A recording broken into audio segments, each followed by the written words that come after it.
I'm Mark Moffett. I'm working on a book on ants, and we're looking here at Polyergus, the slave-making ant, which is very common in Sagehen Creek Basin here. So they go out and raid once every 2 or 3 days, it appears. So we're looking over the landscape here at these raids.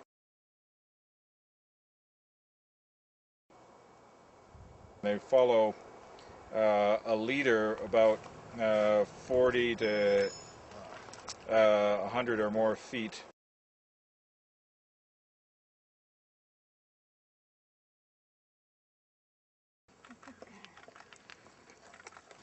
And now we're spreading out over an area of several square yards, searching for a colony to attack in order to take their daily booty of slaves. Oh, Mark, come over here, quick, because they're on this rock.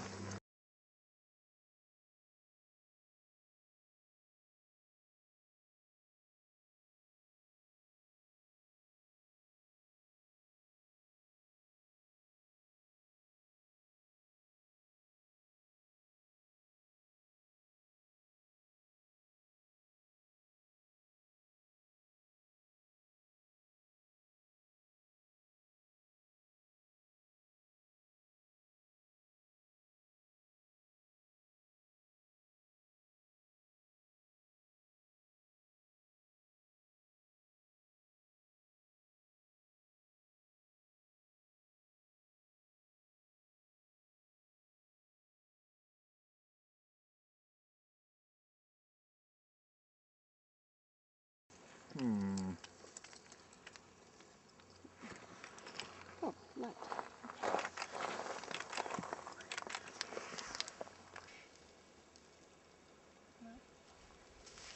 Something happened. We're in the middle of a slave raid right here.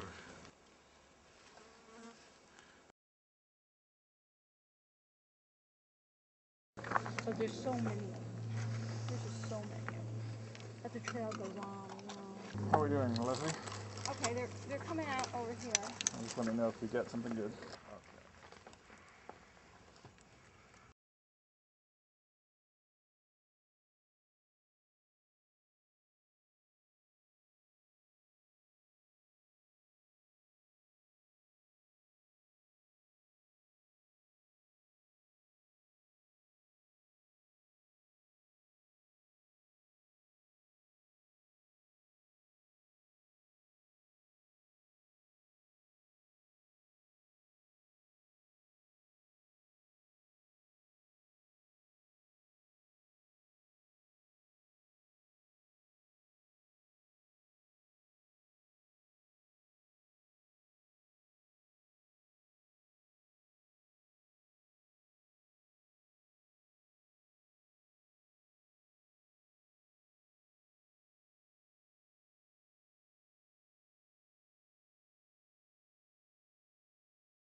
Isn't there?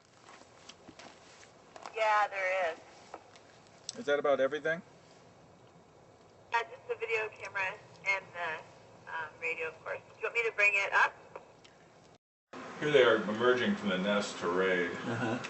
which happens about 4:30 to 4:40. I'm just getting at it. I'll have to get more of this kind of picture. I just tried this yesterday for the first time. So there's this Those are raid kinda going cool. forward. Yeah, it's kind of a neat look. Queens joining, so I get the queens coming out. And they do follow the raids, and they never fly. They have wings, but they never fly. They follow the raids, find the Argentea nests, and move straight in. Do the queens move in and take over, or do they come back out? I think they move in and take over. Okay. There's the male, just for chicks. The most useless member of society in most species. Here they are starting in the raid. So they're going into somebody else's. Yeah, and this is a case where the colony had obviously blockaded them, so they had to dig their way through. So The nests are shallower in the spring? the next, they're right up near the surface in the spring, so you can open them up and see what they're doing. And the other thing that they're doing that I couldn't get this time, which is kind of a key part of the story, is the trophallaxics food exchange, because that's how slave makers get all their food, is through this bird-type regurgitation. Huh. So that only happens inside the nest. I tried to see if I could make it happen Is this around baits, but is this a full Nelson? yeah, this is carrying back one ants young enough that it still can imprint on them. And here's the fights when I transferred some slave makers from one colony to the next. They really started fighting. With the slaves, of course, they're very adapted, so the slaves basically give up. One or two might tussle a bit, but they really fought each other. But it all depends. I mean, there may be that, you know, there may be some mystery day where a few of them go out foraging a great distance and come back and tell them where it is, and after that they just remember their best spots. Okay. And they're just returning to them. Okay. But I find this kind of hard to believe that there'd be like days when foragers would go out 50 meters and most of the time they don't. But they could be returning to the same spots. They could be. But my suspicion is that these Argentea nests are common enough that they can just kind of pick a direction as long as they don't. See, this is what army ants do. They pick a new direction every day, and as long as they don't sweep over the same place in the last couple of weeks, they can hit fresh food because they haven't eaten it all out. Gotcha. So as long as they don't, So they like farming. Yeah, as long as you keep picking a fresh direction, and the nests, you know, within 50 meters going in a straight line. I bet if you walked anywhere around here, you'd look down and see one or two Argentea nests somewhere along that. It would pay for them to remember where some of these nests are, too, possibly. But that would take some time to figure out. Right. Anyway, don't get it, which is always fun. Cool. Right on. Yeah, so I didn't get a couple of things, but it's mostly a matter of just figuring out what they're doing. That's pretty cool. That is way cool. That's way cool. Yeah. Who'd have thunk?